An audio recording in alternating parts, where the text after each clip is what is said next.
Thanks everybody for being here. We're excited to get through another very productive week. We started out the session with a focus on trying to create the most competitive economic environment here in Missouri that we can, and move forward a lot of substantive legislation to that end. This week we focused again on labor policy with getting prevailing wage done and through the House. We also worked on bills dealing with education and workforce, and all in all 23 bills out of the House this week, so we're proud of that work. In addition to that, we're making good progress on the budget, and the budget chair's here if you guys have any questions for him, but also started the process of getting the House's version of our tax reform bill moving through the process. So I will let the Speaker Pro Tem give you all an update on that effort. So we had a hearing on Monday in the House Ways and Means Committee. We had a lot of support for the bill. Missouri Chamber of Commerce, South Kansas City Chamber of Commerce, St. Louis Regional Chamber of Commerce, a variety of construction and contract companies that would like to see us build more infrastructure in the state. I'm currently working with the Chairman and Vice Chairman of Ways and Means to prepare a substitute that we'll hopefully be able to vote out of the committee on Monday. Trying to listen to some of the concerns that were brought at the hearing, try to make the bill a little bit better, move it through the process so that after spring break we'll be ready to have that discussion on the floor. Any questions on the tax reform bill? Actually, I do have one on the tax reform bill for the Speaker or Speaker Pro Tem. I was at the hearing, and the criticism, as you heard, was from two Democrats. They didn't actually, at least I didn't hear them criticize the tax cut, but they were concerned about the circuit breakers. You heard Representative Ellington said it would actually hurt people in your district. Any room for negotiation on that, and any response to what he was saying? You know, the circuit breaker program philosophically was set up to help people pay property taxes. We've in the House in the past have thought that the portion that goes to renters doesn't fit with the philosophy of the program. I think in 2013 or 14 we actually did away with it, and then Governor Nixon vetoed that. We continue to believe that's a part of updating our tax policy in the state. There seemed to be some sentiment that perhaps other portions of the tax code should be simplified first before making any cuts. Is there a legitimate argument to that? You know, I think we can do those at the same time. I don't think we have to take that as a process. I think if we're going to do tax reform, our idea would be what is a good tax policy to have in the state. And so if we're going to do good tax policy, let's do it all in one bill. Speaker, why was the prevailing wage bill not third read today? Well, I think we had some members that were out this afternoon for good reason. The floor leader had to travel this morning, so we're going to come back to that the early part of next week, but that's the only reason. So it'll make it out to absolutely. Spring break. Yeah, absolutely. It's a bill that the House has passed before. There's ongoing discussions about what that final product's going to look like, but in terms of the resolution of that issue, this is an important first step to take. The other thing I want to mention and give you guys an opportunity to ask some questions on, you know, you all spent a lot of time covering the things we do when and while we're doing them, but there aren't very many opportunities to take a look back and evaluate something that the legislature worked on and see the tangible results. And we've got really exciting news out of Southeast Missouri coming tomorrow that's a direct product of some of the things that this body worked on over the special session this year. So to talk about what's happening down in New Madrid, I asked Representative Rone to give everybody an update on that. Representative, would you come this way, please? Yeah, absolutely. The update is it's been a long time coming. We started this process 2 years ago when I first came up here, and we passed right to work, which put us on an even keel with Arkansas. Then last year, under special session, we, with the help of the Speaker and Senator Labla over in the Senate, we were able to negotiate a power rate. So today, I'm inviting all of y'all down to Marston, Missouri, St. Jude Industrial Park. It's a beautiful drive down there, by the way. It's a long ways, but it's pretty after you get out of the hills. But anyway, come down, see us, 2 o'clock, Friday afternoon. We're going to be at the old Noranda, and I'm not going to speak of Noranda anymore. That's it. It's gone. It's magnitude 7 metals at the St. Jude Park. They're going to open up. They have been hiring for the last 2 weeks. They've already hired over 100 people to start cleaning up after they shut down.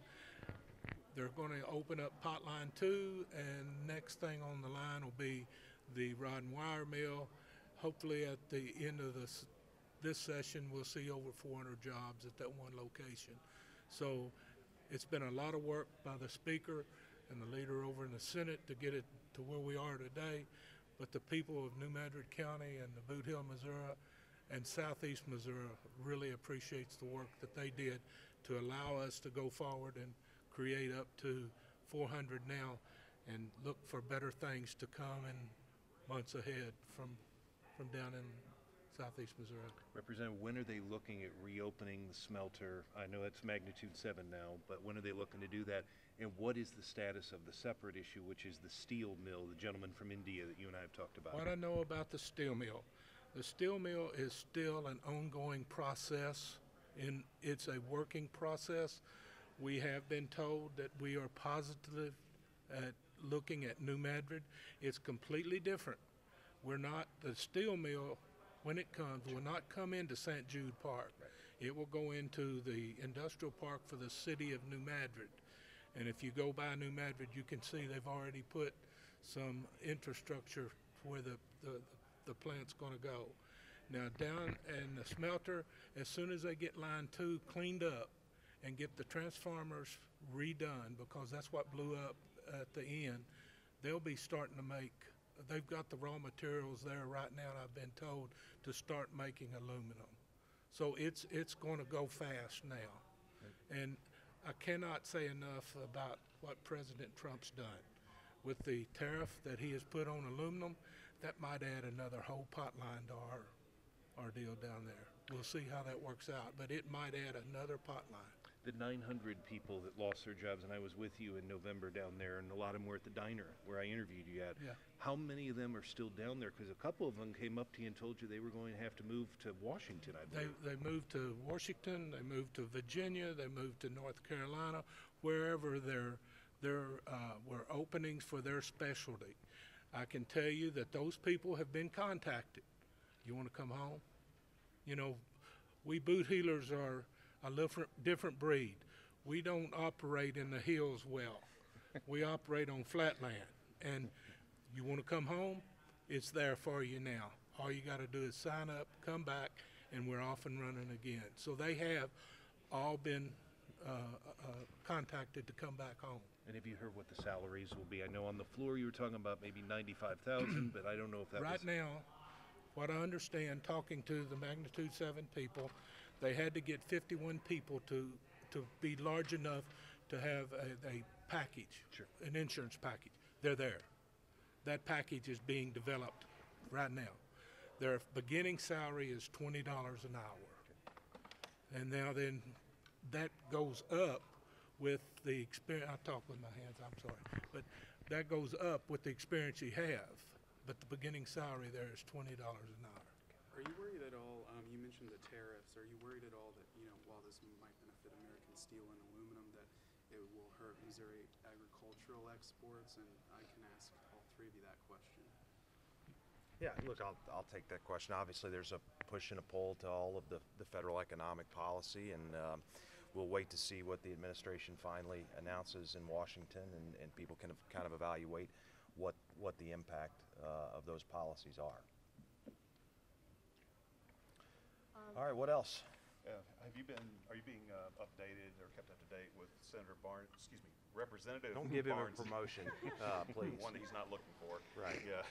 Representative Barnes' committee work. Yeah, look, I'm not going to talk about the specifics of the committee and what they've been looking at or the details of that. So we can get that out of the way on the front end. But the process is working, and it's working as we intended it to. Some former House members who are now in the Senate have said that there needs to be a little bit more transparency, a little more openness.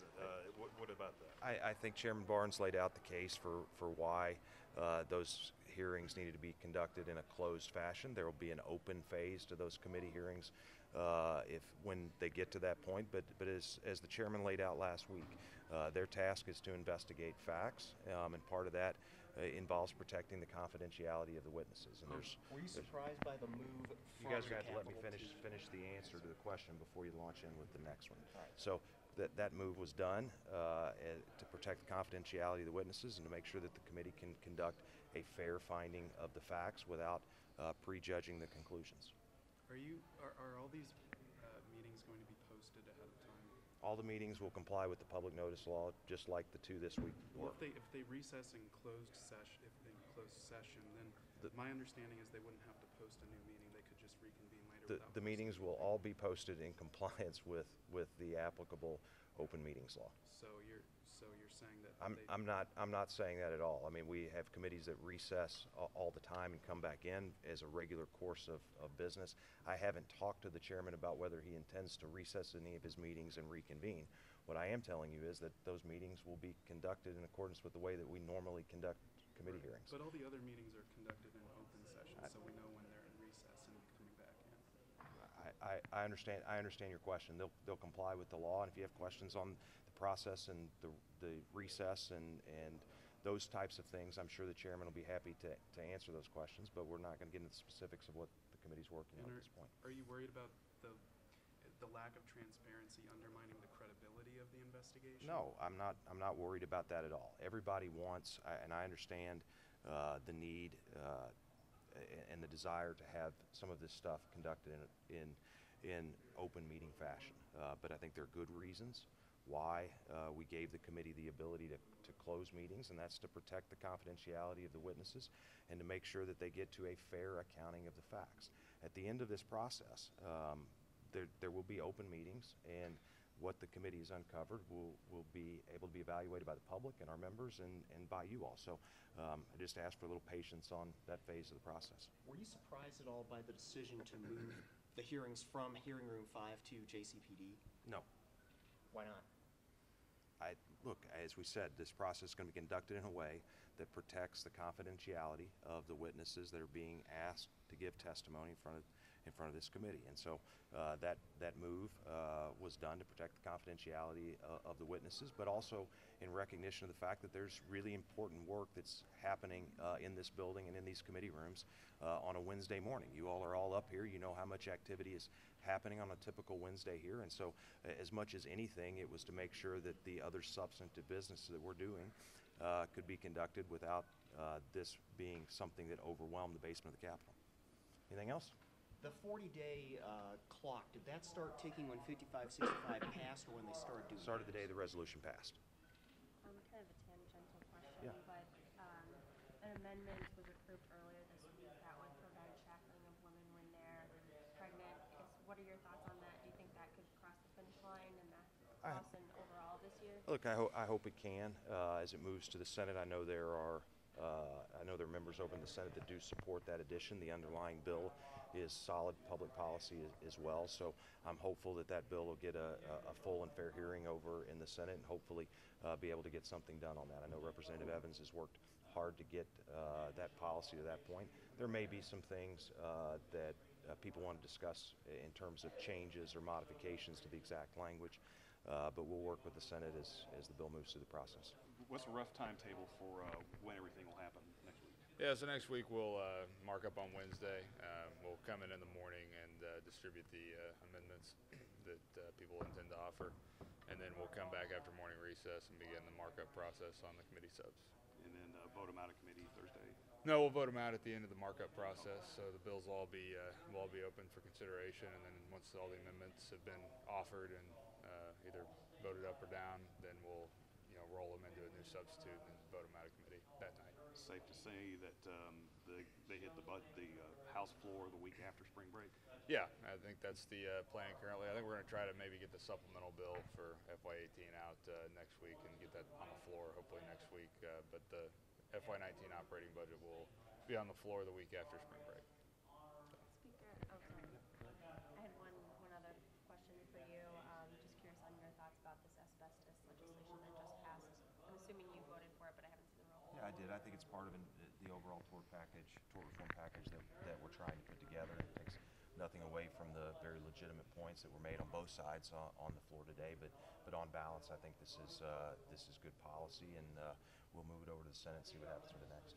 What do you think of some of the concerns, though, about the people suffering from mesothelioma? I think they're very valid concerns, and the discussions about mesothelioma and how we compensate people who've been affected by it have been ongoing discussions in this legislature for a long time, going back 8 years ago when we started working on a workers' comp fix, where this legislature saw fit to put in an enhanced remedy for people who are affected by things like mesothelioma. So I think they're very legitimate concerns, but our goal in all of our tort reform policy is to strike the right balance in the policy, and I think Representative DeGroote's bill strikes that right balance. Because what has convinced you that the harm doesn't outweigh the potential positives of it? Look, I don't think the bill forecloses the right of any claimant to make claims against either a trust fund or against a third party directly, and so I think to the extent that we're preserving their ability to make those claims, and also to bring related workers' compensation claims if the exposures happen in the workplace,